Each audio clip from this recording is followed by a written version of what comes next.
The biting winds of winter, December 20th, 1943. Over the frozen expanse of northern Germany, a cacophony of thunder and steel ripped through the thin air.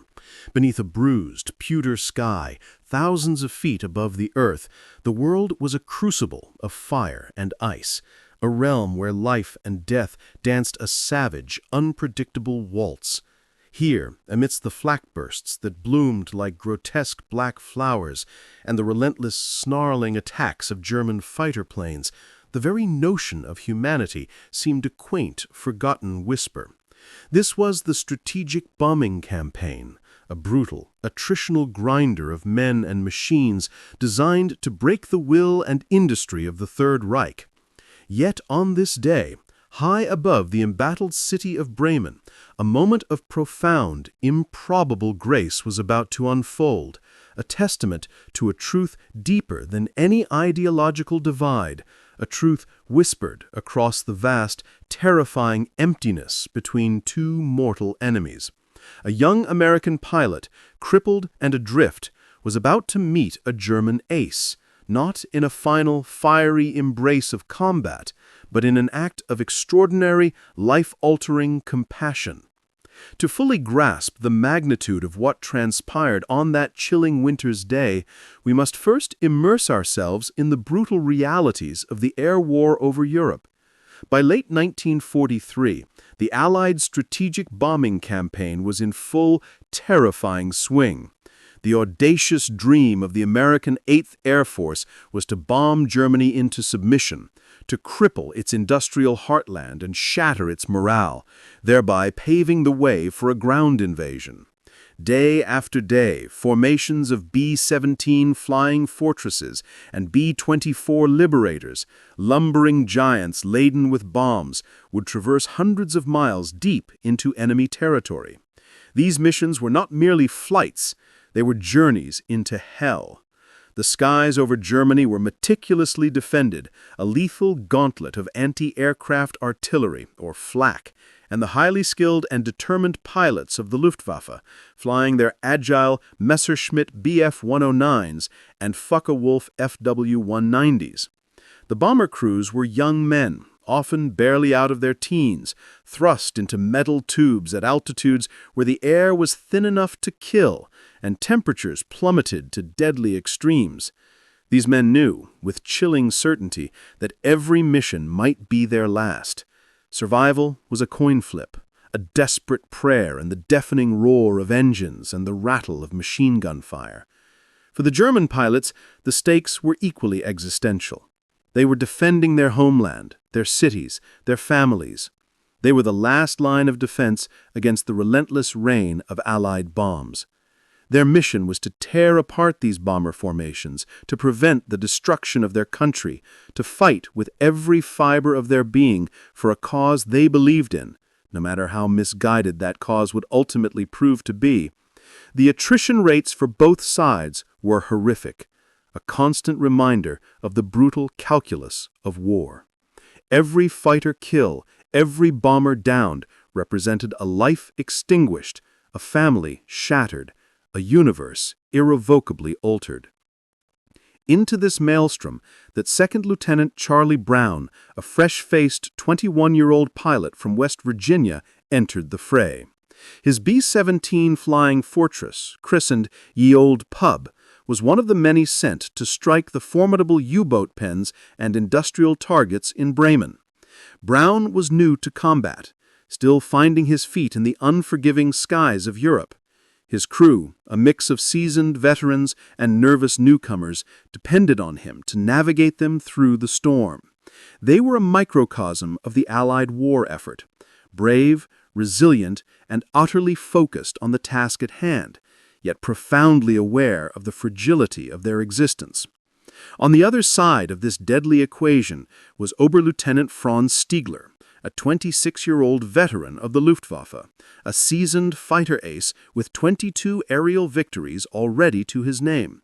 Stigler was a man forged in the crucible of air combat, a highly skilled pilot whose courage was matched only by his deep sense of honor, instilled by a father who had fought in the Great War and taught him that warfare, no matter how brutal, had rules, boundaries, and a fundamental respect for human life. "You are a pilot," his father had once told him. "If I ever hear of you shooting at a man in a parachute, I will disown you. It is the same as shooting a man in a life raft."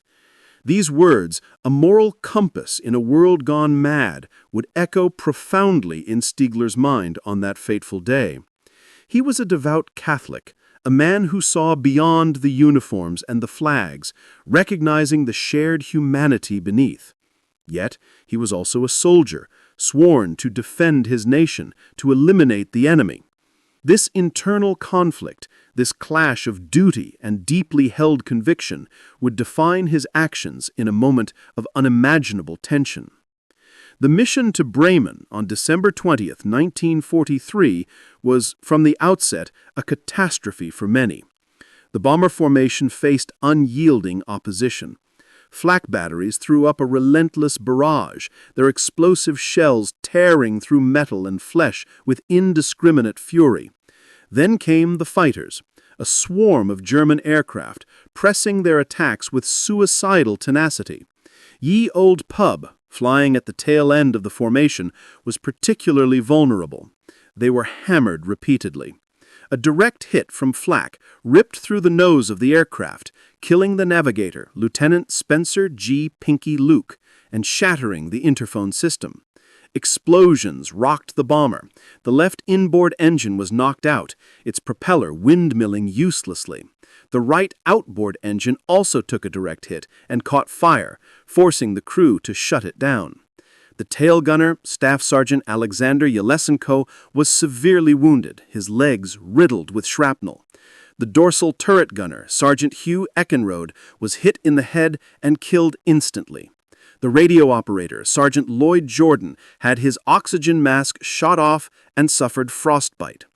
The sustained onslaught left Brown's B-17 a mangled, limping wreck, its fuselage riddled with hundreds of holes, its control surfaces barely responding. The hydraulics were shot, leaving Brown struggling with manual control, straining against the heavy yoke. Fuel was hemorrhaging from ruptured tanks.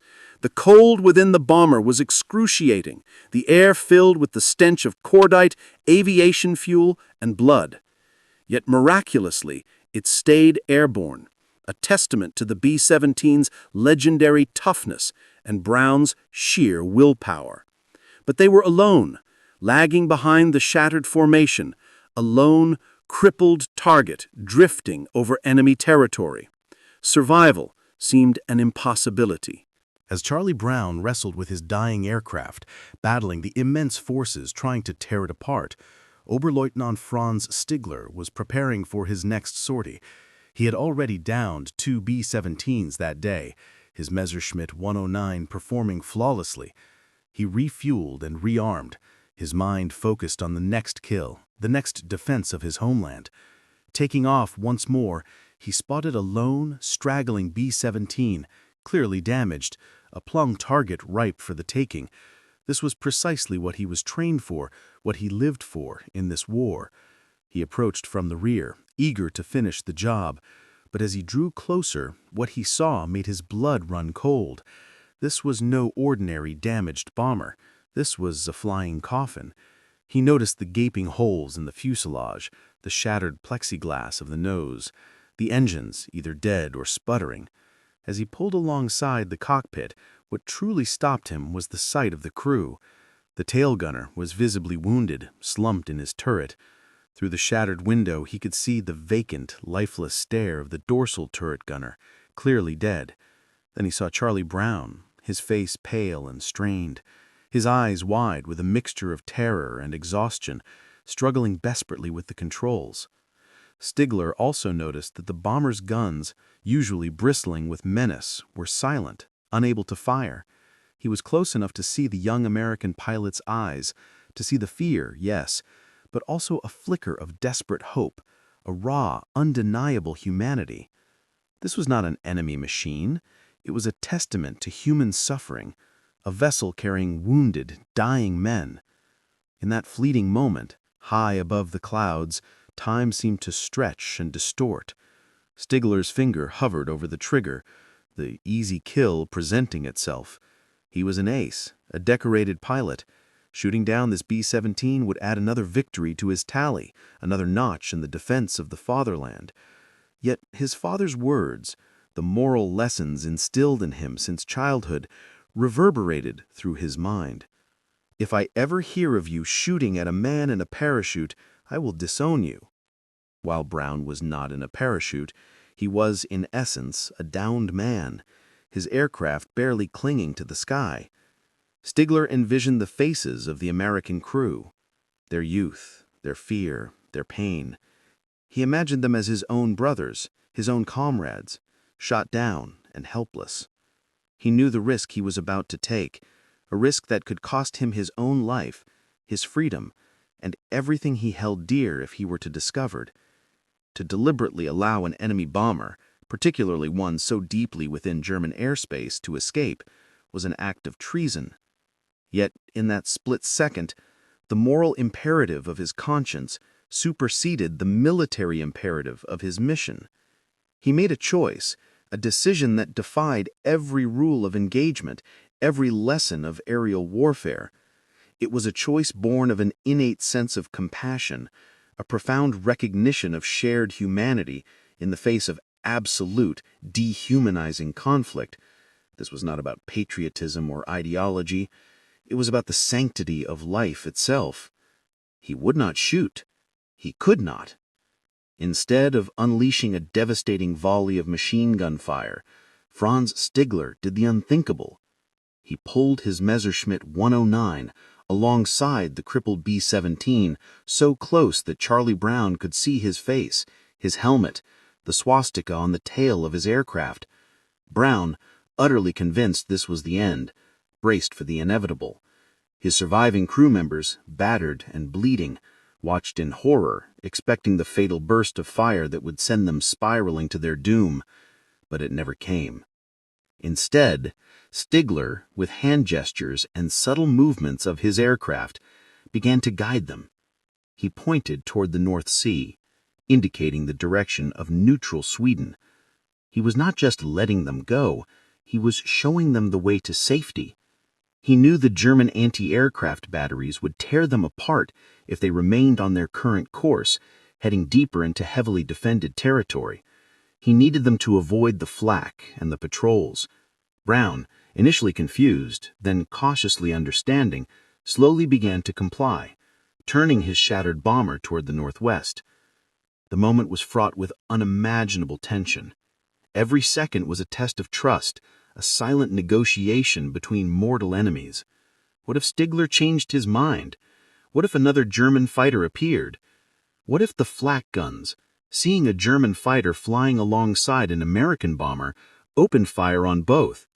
Stigler, fully aware of the danger, positioned his fighter to shield the B-17 from German ground fire, flying so close that he presented himself as a target, effectively sacrificing his own safety for that of his enemy.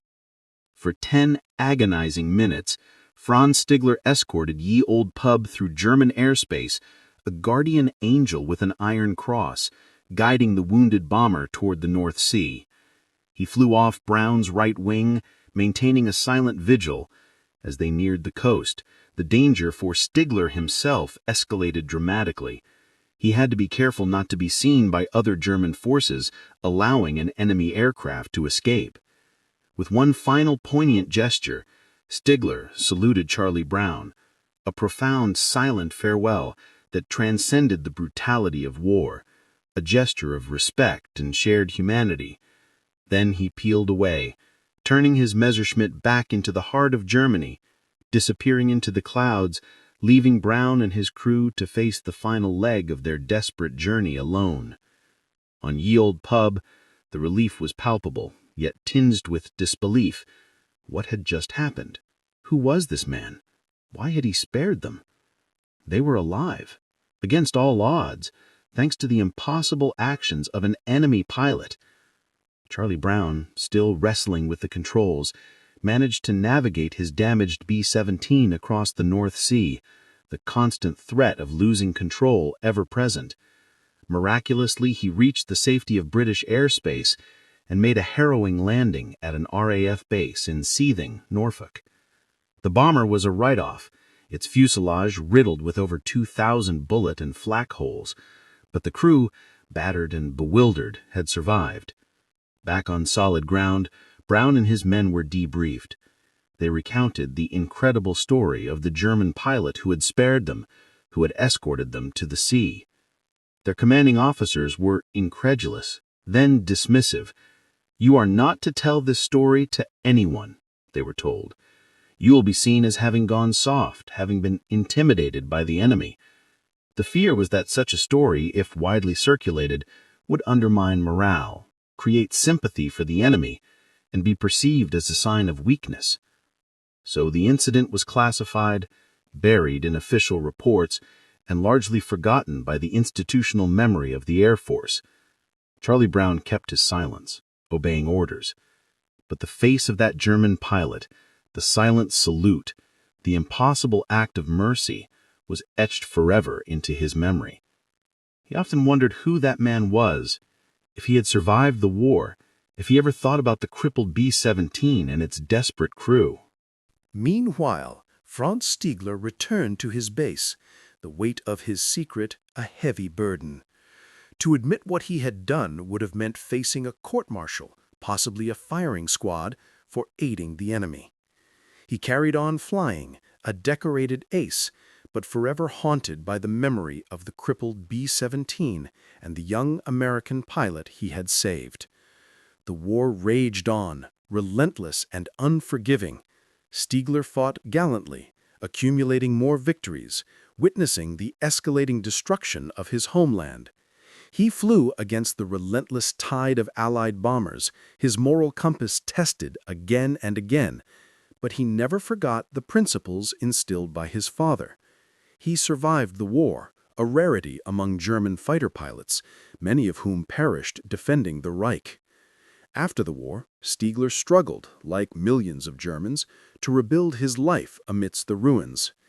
He eventually emigrated to Canada in 1953, where he built a new life, a successful career, and a family. But the untold story of that winter's day remained a secret, shared with no one, a quiet testament to a singular act of defiance against the cruelty of conflict. He believed the American crew had surely perished after he left them, a heavy thought he carried for decades. For nearly 50 years, the two pilots lived their separate lives, separated by an ocean, by history, and by an unspoken secret. But the memory never faded for Charlie Brown. The face of the German pilot, the impossible act of kindness, became a driving force in his later years.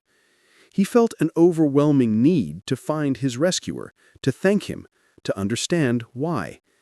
In the early 1980s, after retiring, Brown began his earnest search. He attended bomber pilot reunions, pored over historical records, wrote letters, and chased down every faint lead.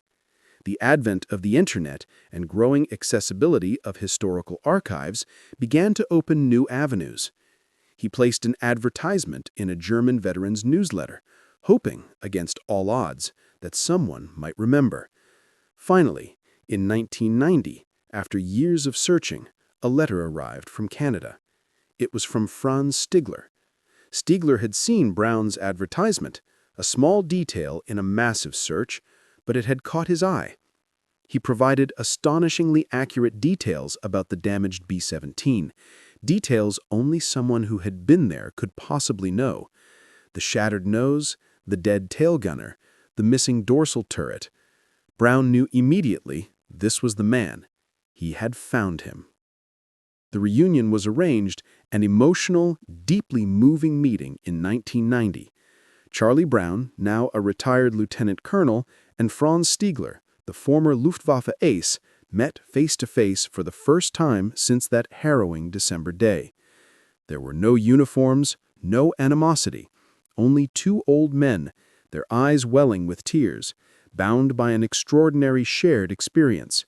They embraced, a silent testament to the enduring power of humanity. "I've been looking for you for 47 years," Brown told Stigler. "I wanted to thank you." Stigler, equally moved, simply replied, "I was just doing my job. I couldn't shoot those poor fellows down." They spent hours together, recounting the events of that day from their respective perspectives, filling in the missing pieces of a half-century-old puzzle. Their families joined them, witnessing the incredible bond that had formed between these former enemies. What began as a miraculous act of mercy in the skies over Germany blossomed into a profound, lasting friendship. They became like brothers, meeting regularly, sharing stories, and advocating for peace and reconciliation.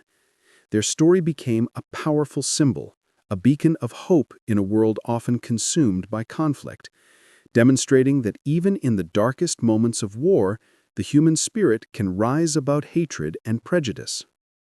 The strategic and tactical analysis of the air war over Europe reveals a conflict of immense scale and brutal efficiency. The Allied bombing campaign aimed to cripple Germany's war machine, targeting factories, oil refineries, and transportation networks. The B-17 Flying Fortress, with its heavy defensive armament and robust construction, was designed to absorb immense punishment, though its lack of long-range fighter escort in the early years of the campaign left it vulnerable to concentrated German fighter attacks. The Luftwaffe, for its part, employed highly skilled pilots in agile aircraft like the Messerschmitt Bf-109, using tactics like head-on passes and coordinated attacks to break up bomber formations. The dogfights were intense, a complex dance of speed, altitude, and firepower, where split-second decisions meant the difference between life and death. Pilots like Franz Stigler were not just fighting machines. They were experts in aerial combat, meticulously trained to exploit every weakness of the enemy. Stigler's decision to spare Brown's bomber was not a tactical error. It was a deliberate, conscious choice that flew in the face of all tactical objectives. He had the advantage, the easy kill, but he chose a path utterly devoid of military logic. This choice represented a deeper moral victory, demonstrating that even within the rigid structures of military command, individual conscience could assert itself, proving that the war was not just about bombs and bullets, but about the souls of men. The climax of this extraordinary narrative undoubtedly occurred in those 10 agonizing minutes over the North Sea, when Franz Stigler acted not as a soldier of the Third Reich, but as a human being. This was the crucial turning point, not just for the survival of Charlie Brown and his crew, but for the moral narrative of the war itself. It was a moment when the ingrained hatred, the rigid adherence to ideology, and the brutal efficiency of combat were all momentarily suspended by a single act of compassion. Stigler, an experienced fighter pilot, knew precisely what he was doing and the immense personal danger he was putting himself in. His decision was not impulsive. It was a deeply considered act of conscience, rooted in a moral code that predated the war and transcended its horrors. Had he fired, Brown's bomber would have disintegrated, adding another statistic to the grim tally of air losses. Instead, he chose life, a choice that risked his own.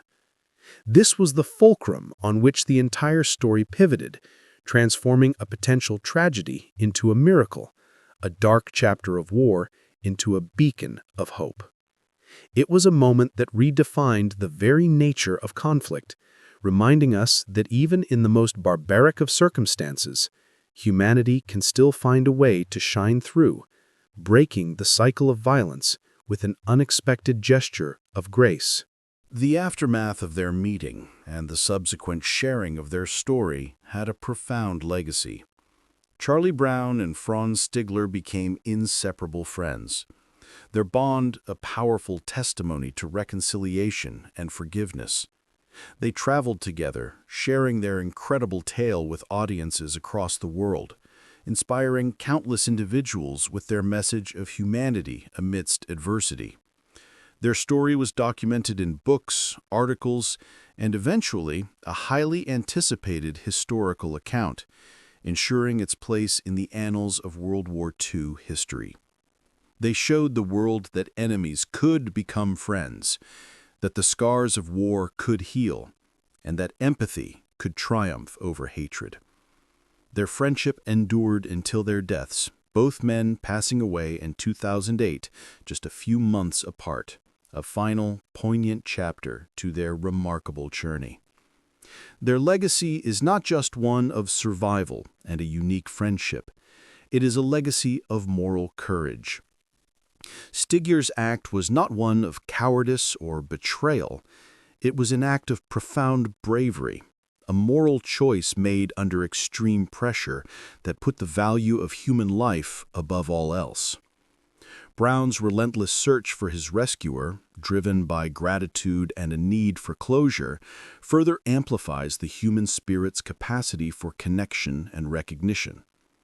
Their story serves as a powerful reminder that even in the most dehumanizing of conflicts, individual acts of conscience can have an everlasting impact, shaping lives and offering hope for future generations. The story of Charlie Brown and Franz Stigler compels us to look beyond the uniforms, beyond the flags, and into the hearts of individuals. It forces us to confront uncomfortable questions about the nature of war itself. Is humanity truly lost in conflict, or does it merely lie dormant, waiting for a catalyst to reawaken? Can we, as a society, learn from such moments of grace? We're living in a world still grappling with division, conflict, and the echoes of past hatreds. The miracle of Ye Olde Pub and the Messerschmitt Bf 109, far from being a mere historical anomaly, offers us a timeless lesson. It speaks to the universal values of compassion, empathy, and the profound moral choices that define us as human beings, even in the most inhumane of circumstances. It challenges us to consider our own capacity for kindness, our own ability to see the humanity in those we perceive as other, even when societal forces seek to demonize them. This story is not just a relic of history. It is a living, breathing testament to the enduring power of the human spirit to transcend hatred. We invite you, our viewers, to delve deeper into this incredible narrative. What are your thoughts on Franz Stigler's courageous decision? Have you heard other stories of humanity breaking through the brutality of war? Share your insights and reflections in the comments below. Engage with this history, for it is through understanding these profound moments that we can truly grasp the complexities of our past and draw lessons for our future. Let us not allow such extraordinary acts of compassion to fade into obscurity.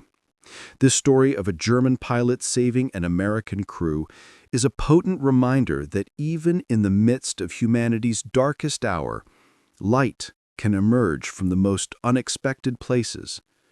It is a story of two men, bound by the cruelties of war, yet connected by an unwavering spark of human decency. Their encounter high above the clouds of December 1943 was more than just a miracle of survival.